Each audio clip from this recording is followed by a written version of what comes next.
Renungan Pagi menjadi Putra-Putri Allah oleh Ellen G. White, 9 Juli 2021. Mari kita berdoa. Bapa kami yang di sorga, Allah pencipta langit dan bumi, laut dan segala isinya, Allah yang maha besar, maha kuasa, sumber segalanya, yang kami sembah selalu melalui anak-Mu yang tunggal, Yesus Kristus. Terpujilah Yesus, anak Allah yang maha tinggi, yang adalah anak domba yang menghapus dosa dunia ini. Pada pagi hari ini kami bersyukur boleh bangun dan berbakti, dan sebagaimana membaca dan mendengarkan nasihat firman-Mu, kiranya ini menjadi pembaharuan bagi masing-masing kami.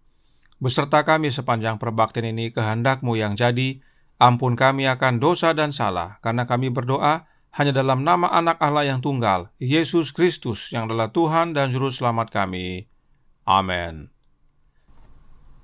Renungan pagi tanggal 9 Juli 2021 berjudul Perasaan hadirat Allah membuang ketakutan. Ayat inti terdapat dalam Yosua 1 ayat 9. Bukankah telah kuperintahkan kepadamu, kuatkan dan teguhkanlah hatimu? Janganlah kecut dan tawar hati, sebab Tuhan Allahmu menyertai engkau kemanapun engkau pergi. Hanya kepekaan terhadap hadirnya Allah dapat melenyapkan perasaan takut, yang bagi seorang penakut akan menjadikan hidup ini sebagai satu beban. Biarlah ia mencamkan di dalam pikirannya janji ini. Malaikat Tuhan berkemah di sekeliling orang-orang yang takut akan Dia, lalu meluputkan mereka. Biarlah ia membaca cerita yang ajaib dari hal Elisa di kota pegunungan itu, dan di antara dia dengan bala tentara musuh yang bersenjata itu, terdapat satu bala tentara malaikat yang amat hebat mengelilinginya. Biarlah ia membaca bagaimana Petrus di dalam penjara dan telah dijatuhi hukuman mati, malaikat Allah telah menampakkan diri, bagaimana melewati pengawal yang bersenjata, pintu-pintu gerbang besi yang besar dengan kunci dan palangnya, malaikat itu telah memimpin hamba Allah keluar dengan selamat. Biarlah ia membaca tentang peristiwa di laut, pada waktu kepada para awak kapal dan serdadu yang sedang diombang-ambingkan oleh topan, letih oleh karena kerja keras, menjaga dan lama berpuasa, Paulus yang tertawan itu dalam perjalanannya menuju ke pengadilan dan penghukuman, mengucapkan kata-kata yang penuh semangat dan harapan. Tetaplah tabah, sebab tidak seorang pun di antara kamu yang akan binasa. Karena tadi malam seorang malaikat dari Allah, yaitu dari Allah yang aku sembah sebagai miliknya, berdiri di sisiku, dan ia berkata, "Jangan takut Paulus, engkau harus menghadap Kaisar, dan sesungguhnya oleh karunia Allah, maka semua orang yang ada bersama-sama dengan engkau di kapal ini akan selamat karena engkau." Di dalam iman akan janji ini, Paulus memberikan jaminan kepada sahabat-sahabatnya. Tidak seorang pun dari antara kamu akan kehilangan sehelai rambut pun dari kepalanya. Demikianlah jadinya. Oleh sebab di atas kapal itu ada seorang yang melalui dia Allah dapat bekerja, maka seluruh tentara dan awak kapal orang kafir itu pun diselamatkan. Biarlah sikap tidak percaya pada diri sendiri atau kurangnya rasa bergantung pada diri sendiri yang menuntun mereka menghindar dari urusan dan tanggung jawab, diajar supaya bersandar pada Allah. Dengan demikian, banyak orang yang dianggap rendah oleh dunia, yang mungkin hanya beban yang tidak berdaya, akan sanggup berkata bersama Paulus, "Segala perkara dapat kutanggung di dalam Dia yang memberi kekuatan kepadaku." Terima kasih.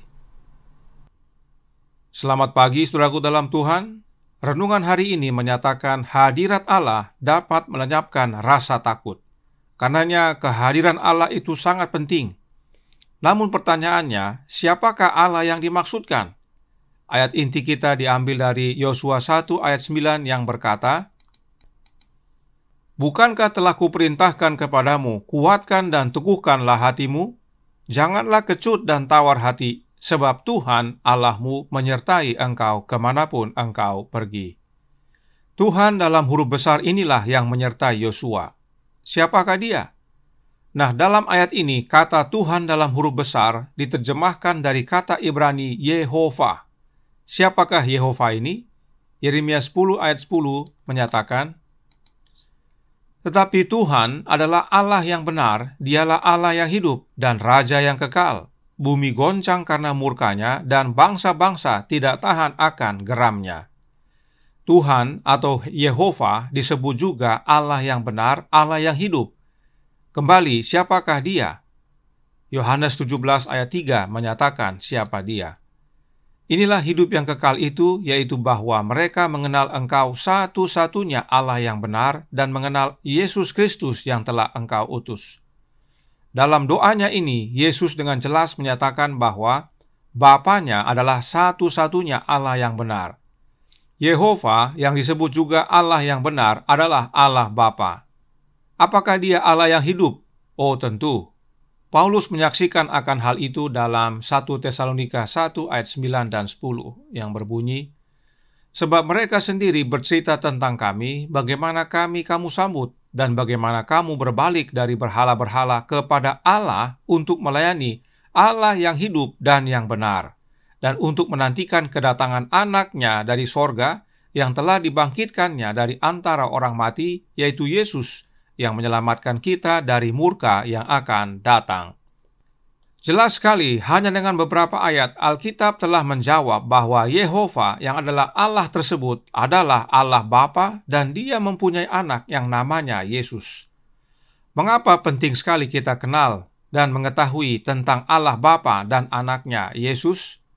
Mari kita ikuti penjelasan Roh Nubuat berikut ini yang terdapat dalam From Eternity Past halaman 304, paragraf 4, yang berkata, "Tetapi Musa tetap menatap pilar berawan itu, tanda kehadiran Allah masih bersama mereka." Allah yang adalah Bapa hadir bersama bangsa Israel dalam tiang awan. Namun jangan lupa Yesaya 59 ayat 2 berkata, "Tetapi yang merupakan pemisah antara kamu dan Allahmu ialah segala kejahatanmu, dan yang membuat Dia menyembunyikan diri terhadap kamu sehingga Ia tidak mendengar ialah segala dosamu." Jadi, oleh karena dosa kita, Allah yaitu Bapa tidak dapat bersama dengan kita. Lalu bagaimana caranya Allah Bapa hadir bersama bangsa Israel di padang belantara? Kita baca dalam Para Nabi dan Bapa buku pertama, halaman 327 paragraf pertama, yang berbunyi, "Selama masa pengembaraan Israel, Kristus di dalam tiang awan dan api adalah pemimpin mereka." Inilah pentingnya kita memahami hubungan Bapa dan anaknya. Oleh karena dosa, kita terputus hubungan dengan Bapa. Karenanya Allah Bapa karuniakan anaknya agar hubungan kita dengan Bapa tersambung kembali. Yesuslah satu-satunya tangga dalam mimpi Yakub yang menghubungkan dunia dan sorga. Yesuslah satu-satunya jalan kepada Bapa. Karenanya, kehadiran Bapa terwujud dalam kehidupan umat-umatnya di dalam anaknya. Nah, bagaimana dengan Yosua? Sebab ayat inti kita menyatakan Allah Bapa yaitu Yehova yang menyertai Yosua. Apakah Allah yang Yosua kenal adalah Allah Bapa?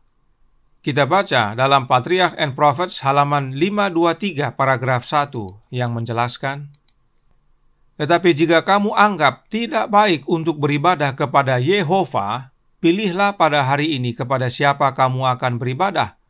Yosua ingin memimpin mereka untuk melayani Allah, bukan dengan paksaan, tetapi dengan sukarela. Kasih kepada Allah adalah fondasi utama dari agama.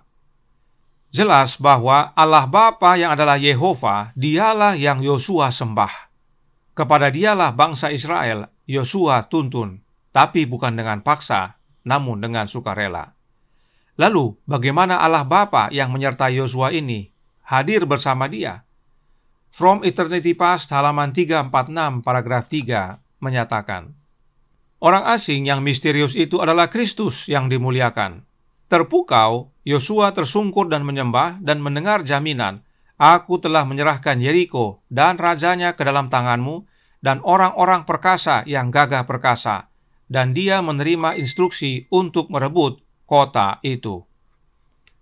Peristiwa ini adalah terjadi saat Yosua hendak menyerang kota Yeriko. Yosua melihat seorang laki-laki berdiri di depannya dengan pedang terhunus di tangannya. Yosua kemudian mendekati dan bertanya kepadanya, "Kawankah engkau atau lawan?" Jawabnya, "Bukan, tetapi akulah panglima bala tentara Tuhan. Sekarang aku datang, Lalu sujudlah Yosua dengan mukanya ke tanah menyembah panglima tentara Tuhan tersebut. Panglima tentara Tuhan tersebut adalah Yesus Kristus. Kembali dan jelas bahwa kehadiran Bapa diwujudkan melalui dan di dalam anaknya Yesus Kristus. Inilah pentingnya kita mengenal Bapa dan anaknya serta mengetahui hubungan antara keduanya. Mari kita baca kembali penjelasan Roh Nubuat berikut ini dalam The Spirit of Prophecy Volume 1, halaman 17 paragraf 2, yang menjelaskan, Sang Pencipta Agung mengumpulkan penghuni sorgawi bahwa ia akan berada di hadapan semua malaikat memberikan penghormatan khusus kepada anaknya. Artinya, Sang Pencipta Agung ini adalah Allah Bapa. Sang anak duduk di atas tahta bersama Bapa, dan kumpulan malaikat kudus sorgawi berkumpul di sekitar mereka. Bapa kemudian menyatakan bahwa ditahbiskan oleh dirinya sendiri, Kristus, yaitu anaknya, harus setara dengan dirinya sendiri. Sehingga dimanapun kehadiran anaknya, itu adalah kehadirannya sendiri. Firman-Nya harus dipatuhi dengan kerelaan sebagaimana firman dari Bapa. Dia, yaitu Bapa, telah memakaikan anaknya dengan otoritas untuk memerintah penghuni sorgawi. Sangat jelas, saudaraku dalam Tuhan, bahwa Allah Bapa menahbiskan anaknya Yesus Kristus supaya dimanapun anaknya hadir itu sama dengan kehadiran Bapa. Karenanya, kehadiran Allah Bapa diwujudkan melalui dan di dalam anaknya Yesus Kristus. Inilah yang penting kita pahami, bahwa kehadiran Allah yang adalah Bapa itu boleh menjadi bagian kita hanya melalui satu jalan, yaitu melalui dan di dalam anaknya Yesus Kristus. Apakah ada bukti lainnya bahwa hanya Yesus satu-satunya jalan untuk menerima kehadiran Allah Bapa? Mari kita baca Membina Kehidupan Abadi halaman 241 paragraf 3 yang berkata, hanya pakaian yang disediakan oleh Kristus sendiri dapat membuat kita layak untuk tampil di hadirat Allah. Pakaian ini, pakaian kebenarannya sendiri, akan dipakaikan Kristus kepada setiap jiwa yang bertobat dan percaya. Maka aku menasihatkan engkau, katanya, supaya engkau membeli daripadaku pakaian putih, supaya engkau memakainya, agar jangan kelihatan ketelanjanganmu yang memalukan. Kutipan ini diambil dari bab 24 yang berisi tentang pakaian pesta. Pakaian pesta inilah yang membuat kita layak untuk tampil di hadirat Allah, yaitu Bapa. Dan pakaian ini yang dapat sediakan hanyalah Yesus sendiri saja. Tidak ada yang lain. Artinya, untuk kita dapat selamat dan masuk sorga dan berdiri di hadirat Allah, hanya ada satu cara, yaitu dengan menerima jubah kebenaran Kristus. Nah, apakah jubah kebenaran Kristus tersebut? Masih dalam buku yang sama kita baca Christ Object Lesson bab 24 halaman 311 paragraf 4 yang menyatakan, jubah ini yang ditenun dalam alat tenun surga tidak memiliki satu benang pun dari rancangan manusia. Kristus dalam kemanusiaannya menciptakan karakter yang sempurna, dan karakter ini Dia tawarkan untuk diberikan kepada kita. Segala kesalahan kami seperti kain kotor, Yesaya 64 ayat 6. Jubah kebenaran Kristus adalah karakternya, yaitu karakter Kristus. Itulah karakter yang sempurna. Itulah yang harus kita miliki agar kita dapat berdiri di hadapan hadirat Allah. Lalu, bagaimana caranya untuk memiliki jubah kebenaran Kristus atau karakter Kristus ini?